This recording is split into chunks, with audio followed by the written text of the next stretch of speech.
Fala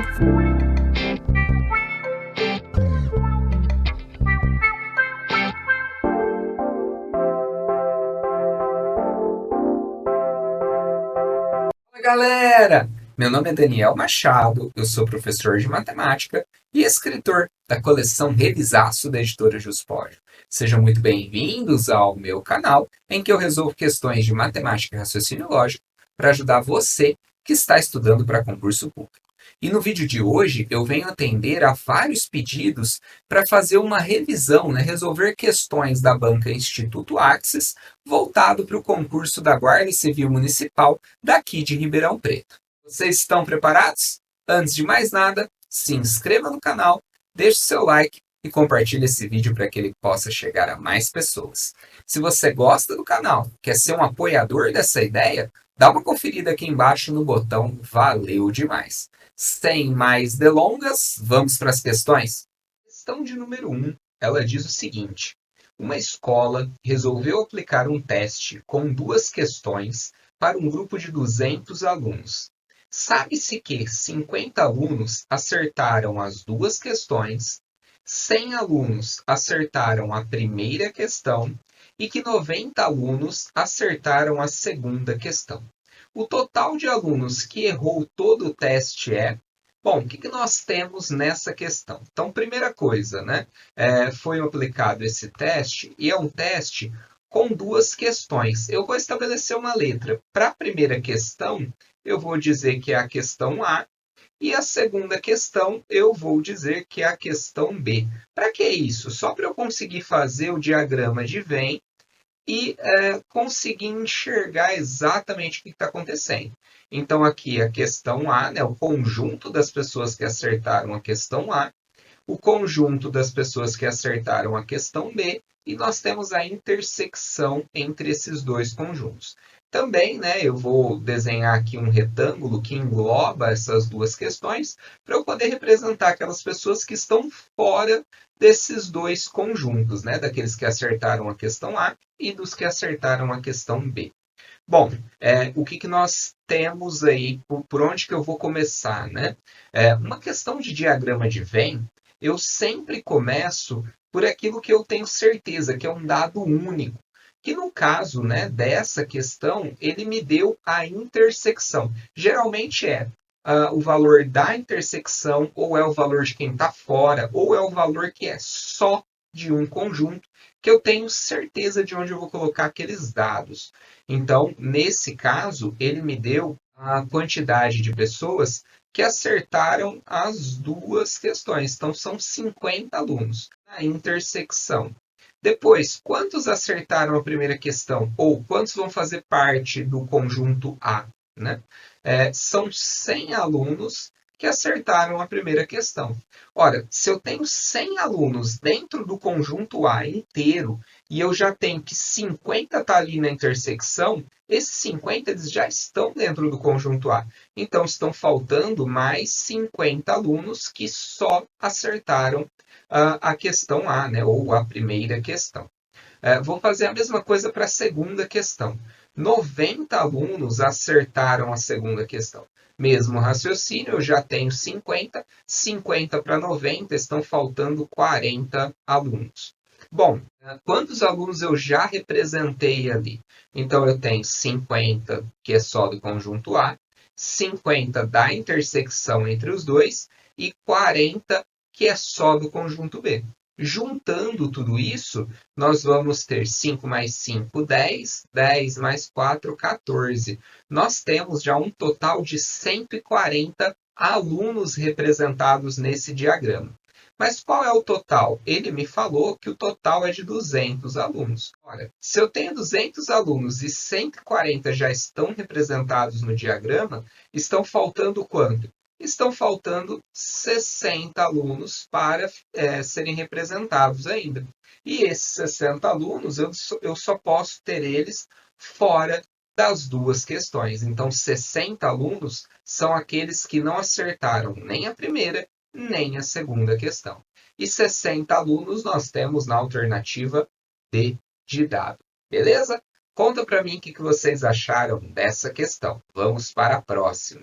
Questão de número 2, ela diz o seguinte: Bruno, Cláudio, Giovanni e Marcos se reuniram para um churrasco e resolveram ir com a camisa do seu time de futebol europeu favorito. Nenhum deles escolheu o mesmo time. Um deles foi com a camisa do Barcelona, outro com a do Real Madrid, um outro com a do Juventus e o quarto com a do Milan. Sabe-se que Giovanni foi com a camisa do Real Madrid, Cláudio não foi com a camisa do Barcelona nem com a camisa do Juventus e Marcos foi com a camisa do Juventus. Logo, é correto concluir que Cláudio foi com a camisa do. Bom, o que nós temos nessa questão? É uma típica questão de associações lógicas. Eu tenho vários dados na questão e eu preciso montar uma espécie de quebra-cabeça para descobrir qual deles foi com a camisa de qual time. Para isso, eu montei uma tabela que vai nos auxiliar nessa construção. Então, na tabela, a primeira coluna representa o nome da pessoa e a segunda, o time que ela escolheu para ir com a camisa. Bom, por onde que eu vou partir nessa resolução? Para aquilo que eu já tenho certeza. Então, a certeza que eu tenho inicial é a primeira afirmação, que ele me fala do Giovanni, que foi com a camisa do Real Madrid. Então, isso é o que eu vou colocar nessa tabela. Então, Giovanni é associado ao Real Madrid. O que mais? Depois ele vai me falar que o Cláudio não foi com duas camisetas. Eu vou pular essa afirmação para ver a próxima, que ele me fala do Marcos. Marcos foi com a camiseta do Juventus. Essa afirmação ela também é certa. Então eu já vou inserir ela na tabela. O Marcos foi com a camisa do Juventus. Bom, e agora? Agora eu retomo aquela afirmação do Cláudio. Eu sei que o Cláudio não foi com a camisa do Barcelona. Bom, se eu olhar aqui, vou acrescentar o Cláudio nessa tabela, porque ele ainda não está. E eu sei que ele não foi com a camisa do Barcelona. Ora, eu tenho 4 espaços para preencher. O primeiro já tem Real Madrid, o segundo Juventus. Na frente do Cláudio não pode ser o Barcelona, então o Barcelona tem que ser na última linha. Então aqui na última linha vai ser o Barcelona. E o que mais, né? Na sequência ele me fala que nem com a camisa do Juventus. Bom, a camisa do Juventus eu sei que ele não foi. Por quê? Porque quem foi com a camisa do Juventus é o Marcos, já está aqui nessa linha representada, o Marcos e a camisa do Juventus. Bom, o que eu vou fazer agora? Eu vou voltar na questão para olhar quais as afirmações, né, ou quais as informações que eu ainda não utilizei. Eu já usei o Cláudio, o Giovanni e o Marcos, está faltando o Bruno. Então, o Bruno eu vou completar aqui na coluna em que está faltando. Então, o Bruno eu sei que foi com a camisa do Barcelona. Bom, se eu olhar para os times, né, o que nós temos? O Barcelona eu já coloquei na tabela, Real Madrid também, Juventus também, só está faltando quem? O Milan. Então, o Milan é que o Cláudio foi com a camiseta nesse churrasco. Bom, e agora? O que ele está me perguntando? Volta para a questão e olha a pergunta. Logo, é correto concluir que Cláudio foi com a camisa do. Bom, Cláudio está aqui, ó, nessa linha. Então, Cláudio foi com a camiseta do Milan. E Milan nós temos na alternativa C de casa. Beleza? Conta para mim o que vocês acharam dessa questão. Vamos para a próxima. Questão de número 3, ela diz o seguinte.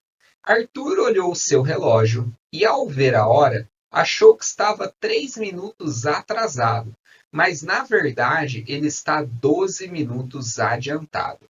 Após algum tempo, ele, chegando a um outro compromisso, ao olhar novamente o seu relógio, achou que estava 8 minutos atrasado, mas na realidade ele estava. Bom, o que nós temos nessa questão? Arthur olhou para o seu relógio, então ele olhou para o relógio aqui, e para ele estava 3 minutos atrasado. Então, para o Arthur, ele estava 3 minutos atrasado. Só que, na verdade, ele estava o quê? 12 minutos adiantado. Então, ele olhou aqui no tempo zero, achou que estava 3 minutos atrasado, só que, na verdade, ele estava o quê? Ele estava 12 minutos adiantado. Né? Então, se eu pegar o intervalo de tempo em que ele achou que estava atrasado e que, na verdade, ele está adiantado, de um para o outro, eu tenho um total de 15 minutos. Ou seja, o relógio de Arthur, quando eu comparo, né, o que ele está marcando, o que ele deveria marcar, ele está 15 minutos adiantado. O relógio dele está adiantado. Por que eu sei que ele está adiantado? Porque se ele está achando que está atrasado, mas na verdade ele está adiantado, é porque o relógio está marcando mais do que deveria. Então o relógio dele está adiantado. Bom, no segundo compromisso, agora eu vou usar o mesmo raciocínio, né? No segundo compromisso, o tempo do Arthur é aqui, é o tempo zero. Ele olhou no relógio e achou que estava aqui, ó, a 8 minutos atrasado. Bom, o total são 15 minutos, não são? Então, se eu tenho 8 minutos até o zero, para dar o tempo necessário, né, de 8 para chegar no 15, estão faltando o quê? Estão faltando 7 minutos, né? Porque 7 mais 8, nós temos um total de 15. Então, daqui, ó, do 8 até o 7, nós vamos ter um total de 15 minutos. E 7 minutos adiantado, nós temos na alternativa B de bola. Beleza? Conta para mim o que vocês acharam dessa questão. Vamos para a próxima. Questão de número 4. Ela diz o seguinte: um caminhão pode levar 3.000 quilos de arroz ou 1.200 caixas de 1 litro de leite. Sabe-se que o caminhão já foi carregado com 1.000 quilos de arroz. Quantas caixas de 1 litro de leite ainda podem ser carregadas no caminhão de modo a não ultrapassar a sua capacidade? Bom, o que nós temos nessa questão? É uma típica questão de regra de 3. Primeiro, né, ele pode carregar 3.000 quilos de arroz ou 1.200 caixas de 1 litro de leite. Ele já está carregado com 1.000 quilos de arroz. Então, se ele está carregado com 1.000 quilos de arroz, em termos de arroz, quanto que eu ainda poderia colocar nesse caminhão? Então, estão faltando, né, para completar esse caminhão, faltam 2.000 quilos de arroz. E é isso que eu vou calcular, porque é o seguinte: se no caminhão eu consigo colocar 3.000 quilos, mas eu já coloquei 1.000, então ainda está sobrando o equivalente a 2.000 quilos. E aí eu vou estabelecer essa relação utilizando uma regra de 3. Então eu vou colocar aqui primeiro o arroz e na sequência o leite. Bom, para o arroz, qual é a relação? 3.000 quilos, nós temos 1.200 litros de leite. Então, essa é a relação inicial. O que eu quero saber? Bom, eu quero saber quanto que eu vou conseguir colocar de leite sendo equivalente a 2.000 quilos de arroz. Cuidado com a pegadinha, hein? Se eu coloco 1.000 quilos, eu vou encontrar o quê? Quantas caixas de leite já estariam no caminhão? Daria para resolver? Daria, mas eu teria que fazer uma subtração no final. Aqui ele já vai sair direto. Então, 2.000 quilos de arroz e a quantidade de leite é X. O que eu vou fazer agora? Vamos multiplicar isso em cruz. As relações são diretamente proporcionais. Então, isso vai dar 3.000x é igual a 2.000 vezes 1.200. 3.000 está multiplicando, eu vou passar para o outro lado dividindo. Então, isso vai ficar 2.000 vezes 1.200 dividido por 3.000. O que dá para eu fazer? Dá para simplificar. Então, eu posso simplificar 3 zeros em cima com 3 zeros embaixo. 1.200 dá para dividir por 3, né? Porque 12 é divisível por 3. Vou fazer essa divisão. Então, 1.200 dividido por 3, isso aqui vai dar 400. O que sobrou, então? Sobrou x igual a 2 vezes 400. 2 vezes 400, nós temos 800 litros de leite. É isso que nós temos que ainda dá para colocar nesse caminhão. E 800, nós temos isso na alternativa D de dado. Beleza? Conta para mim nos comentários o que vocês acharam dessa questão. Vamos para a próxima. Questão de número 5, ela diz o seguinte: uma empresa de buffet possui 14 funcionários, sendo 2 recepcionistas, 4 cozinheiras, 2 copeiras e 6 garçons. Sabe-se que essa empresa vai contratar garçons aumentando em 50% o número atual. Qual será o número de funcionários após a contratação dos novos garçons?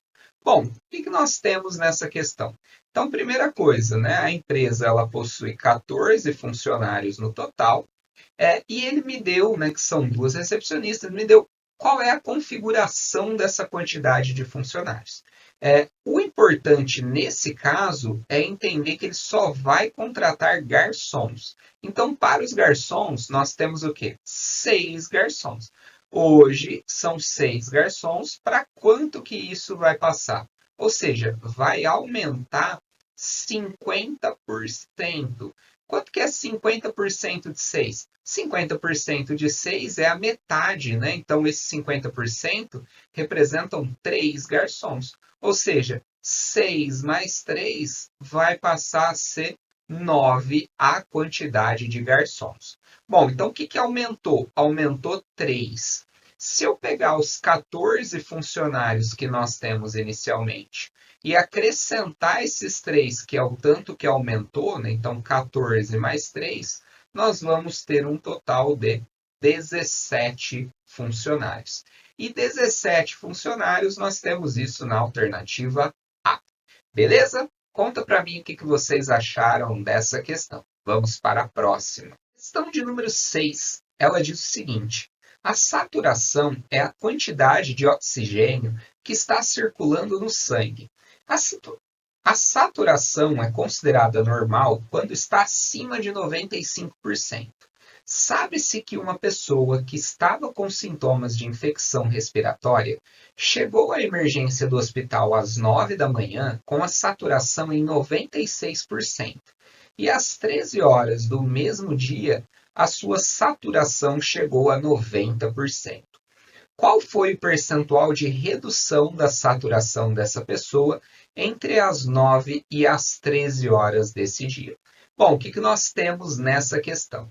Primeira coisa, ele chegou com uma saturação de 96% e finalizou, né, às 13 horas com uma saturação de 90%. Então, qual foi a redução, né? A redução é de 96 menos 90, a redução é de 6%. Esse é o valor que foi reduzido. E agora, o que eu quero saber? Eu quero saber o percentual de redução. No caso, né, esse 6% é a porcentagem que reduziu das 9 horas até as 13. O percentual de redução eu preciso calcular relativo ao que eu já tinha. Né? Então, o que nós temos? Então, primeira coisa, os 96% eu quero saber em relação ao que eu tinha. Né? Então, 96%, que é o inicial, ele vai representar quanto? Ele vai ser o meu 100%. Por quê? Porque ele é o meu ponto de referência. Eu quero saber a redução em cima desse valor de 96%. Então, 96 representa 100%. Quanto que diminuiu, que no caso é 6%, eu quero descobrir qual foi essa redução. Então, aqui a gente chama de x. O que eu vou fazer agora? Vou multiplicar isso aqui em cruz. Então, nós temos 96 vezes x, 96x. Isso é igual a 100 vezes 6. O 96 está multiplicando, eu vou passar dividindo. Então, é 100 vezes 6 dividido por 96. Dá para simplificar por 2 em cima e embaixo, né? Então, 6 dividido por 2 vai dar 3. 96 dividido por 2, isso vai dar 48. Dá para simplificar por 2 aqui, o 100 e o 48. Então, 48 por 2 vai dar 24. 100 por 2 vai dar 50. O que sobrou? Só para ficar mais fácil de visualizar. Então, sobrou em cima 50 vezes 3 e embaixo 24. 24 está na tabuada do 3. Então, 3 vezes 8, 24. Embaixo vai sobrar o quê? Vai sobrar 8. Então, essa conta ficou. Dá para simplificar ainda mais, né? Eu sempre prefiro ir simplificando por números pequenos, por 2 e por 3, e fazer uma divisão maior no final. 50 dá para dividir por 2. Então, 50 por 2 ele vai dar 25, e 8 por 2 vai dar 4. O que eu vou ter que fazer no final das contas? 25 dividido por 4. Vou fazer aqui no cantinho, ó, 25 dividido por 4, nós temos que 4 vezes 6 vai dar 24, 25 menos 24 sobra 1, coloco uma vírgula, 0, 10. Tabuada do 4 que chega perto do 10, vai dar 2. 2 vezes 4, 8. 10 menos 8 sobra 2. Como já coloquei a vírgula, eu posso colocar mais um 0. Tabuada do 4 que dá 20 é o 5. 5 vezes 4, 20, menos 20, 0. Ou seja, o valor de x, que é também o valor da redução, é de 6,25%. E 6,25% nós temos na alternativa D de dado. Beleza? Conta para mim o que vocês acharam dessa questão. Vamos para a próxima. Questão de número 7. Ela diz o seguinte: Arthur, em um treino de marcha atlética, tem em média um passo de 75 centímetros, enquanto André tem em média um passo de 60 centímetros. Em um percurso de 300 metros, quantos passos André dá mais do que Arthur? Bom, o que nós temos? Primeira coisa que observar nessa questão é que os passos de cada um deles estão em centímetros e o percurso está em metros. Então, eu tenho que deixar isso em uma única unidade de medida. Eu vou transformar os metros. Então, 300 metros, vou acrescentar 2 zeros, isso vai virar 30.000 centímetros, tá certo? Então, eu peguei, primeira coisa, deixei tudo na mesma unidade de medida. E agora, o que eu vou fazer?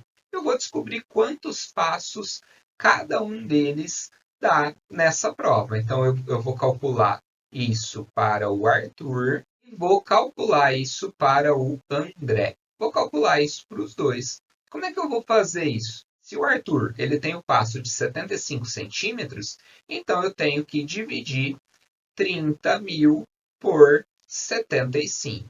A mesma coisa para o André. Eu vou dividir 30.000, só que em vez de ser por 75, eu vou dividir isso por 60.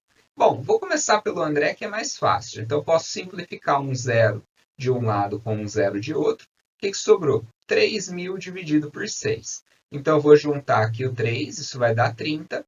6 vezes 5, 30. Resto 0. Desce um 0 e um 0. Então, vou ter 2 zeros aqui. Ou seja, o André ele deu 500 passos nessa marcha atlética. E agora, eu vou calcular isso para o Arthur. Né? Então, o Arthur, eu vou juntar aqui. O 30 é menor do que o 75. Então, eu tenho que juntar o 300, né? E isso vai dar 4, né? 4 vezes 5, 20, 0 vai 2. 4 vezes 7, 28, com mais 2, 30. Então, dá 300. 300 menos 300 dá 0. E 0 eu desço 2 casas. Então, o Arthur ele deu 400 passos. Encontrei a quantidade de passos de cada um. Eu sei que o André deu 500 e que o Arthur deu 400. O que ele quer saber? Quantos passos André dá a mais do que Arthur? Esse a mais é uma conta de subtração. Então, eu tenho que pegar os 500 do André e subtrair os 400 do Arthur. 0 com 0, 5 menos 4, 1. Ou seja, o André dá a mais do que o Arthur, 100 passos. E 100 passos nós temos na alternativa B de bola. Beleza? Conta para mim o que vocês acharam dessa questão. Vamos para a próxima. Questão de número 8. Ela diz o seguinte: uma empresa recebeu uma encomenda para produzir 1.000 panfletos para divulgação de um evento.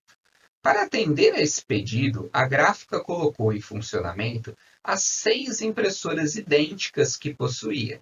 e ao final de 40 minutos os panfletos estavam impressos. Pela tarde, a empresa recebeu a encomenda para produzir mais 2.500 panfletos para divulgação do mesmo evento. No entanto, para atender a esse pedido, apenas 4 das impressoras estão disponíveis, pois as demais estão executando outro serviço.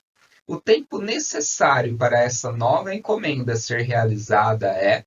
Bom, o que nós temos nessa questão? É uma típica questão de regra de três composta. Por quê? Porque eu tenho várias grandezas e elas se relacionam entre si. Então, primeiro, a primeira grandeza é a quantidade de panfletos. Então, vou colocar aqui. São 1.000 panfletos na primeira situação. Que mais? Para atender esse pedido, a gráfica colocou em funcionamento 6 impressoras. A segunda grandeza é a quantidade de impressoras, e aí nós temos 6 impressoras. Depois, o tempo necessário, né? Então aqui foi de 40 minutos. Então o tempo, vou escrever isso em minutos, 40 minutos. Bom, essas são as três grandezas que nós temos. E agora, o que eu vou fazer? Eu vou preencher com o restante, né? Então, ó, pela tarde, a empresa recebeu a encomenda para produzir 2.500 panfletos. Então, a quantidade de panfletos agora é 2.500.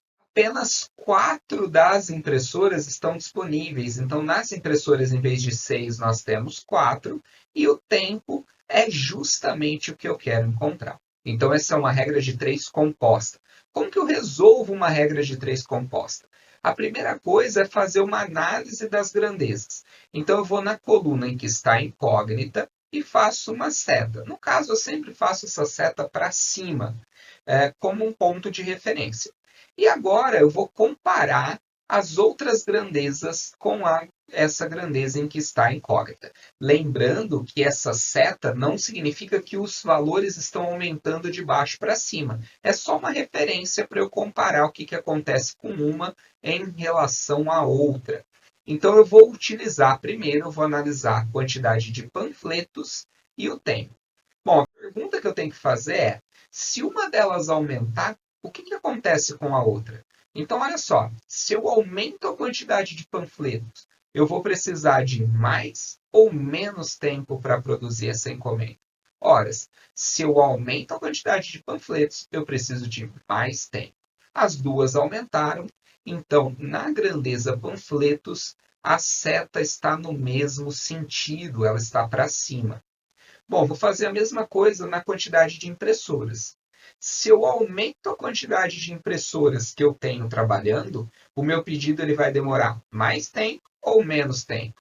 Ora, se eu aumento as impressoras, o pedido demora menos tempo, porque ele vai ficar pronto mais rápido. Então aqui eu tenho que colocar a seta para baixo. Agora, né, o que eu preciso fazer para resolver essa regra de três? Eu já analisei as grandezas, agora eu preciso deixar todas essas setas no mesmo sentido. Então eu vou colocar aqui, ó, o 1.000, eu vou repetir o 1.000 e o 2.500, porque essa seta está para cima, a única seta que está ao contrário é a seta das impressoras, então aqui eu vou inverter. As 4 impressoras vão para cima e as 6 vão para baixo. Vou inverter os valores, eu inverto as setas. Lembrando que essa seta não está relacionada com os valores, tá? Se você reparar, a seta está para baixo na primeira, mas o valor de cima é maior. Ele não me representa nada em relação aos valores que estão ali. É apenas uma comparação do que acontece com uma grandeza com relação à outra, tá certo? Bom, e o tempo, que está em minutos, no caso, eu vou manter, porque a seta está para cima já. Então, todas as setas para cima, beleza. O que eu vou fazer agora? Vou aplicar um macetezinho, que é fazer a cruz em cima da incógnita. Então, o X está aqui, eu faço uma linha na vertical e uma linha na horizontal. Então, X é igual. Tudo que está na cruz vai para essa parte de cima. Então, aqui os 2.500 fica em cima, vezes 6 fica em cima, porque está na cruz, e 40 está na cruz, fica em cima também. 1000 está fora da cruz, fica embaixo. 4 está fora da cruz, fica embaixo também. Bom, o que nós temos agora? Dá para simplificar. Nunca saia multiplicando tudo, dividindo, porque a maioria dos casos a gente consegue simplificar. Então, veja só, eu tenho 2 zeros em cima, 2 zeros embaixo, tenho mais um zero em cima e um zero embaixo. Um 4 em cima e um 4 embaixo. O que sobrou agora? Sobrou 25 vezes 6. Então, x vai ser 6 vezes 5, 30, 0 vai 3. 2 vezes 6, 12, com mais 3, 15, 150. 150 o quê? 150 minutos, né? Bom, então eu sei que vai demorar 150 minutos. E agora, olha para as alternativas. Ele está usando horas e minutos em todas elas. E o valor que eu encontrei está somente em minutos. Bom, o que eu preciso fazer? Eu preciso lembrar o seguinte: cada hora tem 60 minutos. Então, 150 minutos, isso aqui é igual ao quê? 150, 60 minutos mais 60 minutos, 120. Então, 120 para 150, está faltando 30. Ou seja, dentro dos 150 minutos, eu tenho 2 horas, que é o quê? Os 120 minutos, 60 mais 60, e ainda estão sobrando 30 minutos, tá certo? Então, 150 é 120, que são 2 horas, mais 30 minutos. 2 horas e 30 minutos nós temos na alternativa D de dado. Beleza? Conta para mim o que vocês acharam dessa questão. Vamos para a próxima. Questão de número 9. Ela diz o seguinte: Mateu adora criar formas geométricas utilizando palitos de fósforo. Certo dia, ele fez uma construção composta por 5 quadrados iguais, dispostos de uma forma específica, conforme a figura abaixo. Se o perímetro desta figura é 54 centímetros, a área em centímetros de cada quadrado é... Bom, o que nós temos nessa questão? Primeira coisa, eu preciso descobrir qual é o perímetro dessa figura. Então, o perímetro ele vai representar o contorno externo da figura. Aqueles palitos que estão no meio, né, não vão ser contados. Então, quem que vai contar para o perímetro? Esse palito, né? Então aqui eu tenho esse palito, 2, 3, 4, 5, 6, 7, 8, 9, 10, 11 e 12. Então o perímetro dessa figura, né? O perímetro, ele é de 12 o quê? 12 palitos. Bom, 12 palitos. Repara que o perímetro da figura, em termos de centímetros, ele me falou que é 54. Vou fazer uma regra de 3, né? Então, os 12 palitos representam 54 centímetros. Aqui é palitos e aqui é centímetros. Eu quero descobrir o quê? Qual é a medida de um palito? Vou fazer uma multiplicação em cruz, então isso vai dar 12x é igual a 1 vezes 54, que é 54. X vai ser o quê? 54 dividido por 12. Dá para simplificar. Vou simplificar em cima e embaixo por 2.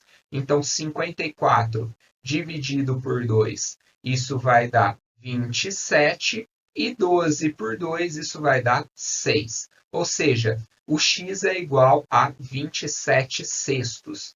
27 e o 6, os dois estão na tabuada do 3, então dá para dividir. 27 dividido por 3 vai dar 9, e 6 dividido por 3 vai dar 2. O que sobrou aqui para mim? Então eu sei que x é 9 meios. E agora, né? Eu achei que o x é 9 meios. Eu nem preciso fazer essa divisão ainda. Por quê? Porque ele está me perguntando a área em centímetros de cada quadrado. Cada quadrado é esse daqui, ó. Então, cada lado desse quadrado tem 9 meios de centímetros. Bom, então, para calcular a área, eu vou fazer o quê? 9 meios vezes 9 meios. Essa área vai ser 9 vezes 9, 81. 2 vezes 2, 4. Então, eu tenho que fazer 81 dividido por 4. Bom, vou fazer essa divisão aqui no cantinho, né? 81 dividido por 4. Tabuada do 4, que dá 8, isso vai dar 2. 2 vezes 4, 8. Menos 8, 0. Desce 1. Tabuada do 4, que dá 1. 0, né? 0 vezes 4 dá 0. 1 menos 0, isso vai dar 1. Não tem mais número para descer, então coloco a vírgula aqui. Coloco a vírgula e acrescento um 0. 10 dividido por 4, isso vai dar 2. 2 vezes 4, 8. Sobra resto 2. Como eu já coloquei a vírgula, em cada resto eu posso colocar um 0. Vou colocar mais um 0 aqui. Tabuada do 4 que dá 20, isso é o 5. 20 menos 20, 0. Ou seja, a área é de 20,25 centímetros quadrados. E 20,25 centímetros quadrados nós temos na alternativa A. Beleza? Conta para mim o que vocês acharam dessa questão. E aí, gostou do vídeo? Gostou da resolução? Se inscreva no canal, deixe seu like e compartilhe esse vídeo para que ele possa chegar a mais pessoas. E assim você me ajuda e muito a continuar produzindo esse tipo de conteúdo que é útil para você. Ficou com alguma dúvida nessas questões? Ou tem alguma questão que você quer que eu resolva? Deixa aqui nos comentários que eu vou atender o seu pedido. Nos vemos num próximo vídeo.